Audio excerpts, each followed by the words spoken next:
ৰাতিপুৱা 11 বজাত এই শ্বহীদ স্মাৰক প্ৰকল্প শুভ উদ্বোধন কৰিম।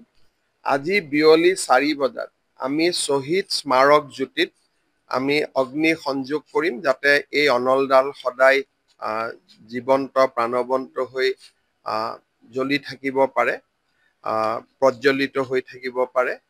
আৰু এই ধৰণে 45 বছৰ পিছত শ্বহীদ খৰ্গেশ্বৰ তালুকদাৰৰ মৃত্যুৰ প্ৰায় 45 বছৰ পিছত আমি অসমৰ কৃতজ্ঞ ৰাইজে তেখেতক আৰু 855 জন শ্বহীদক আমি সন্মান জনাম। অহাকালি এই অনুষ্ঠানটো অসমৰ প্ৰতিখন জিলাতে আমাৰ ৰাইজে চাব আৰু প্ৰতিখন জিলাতে শ্বহীদ প্ৰণামো তোমাক গীতটি পৰিৱেশন কৰিব।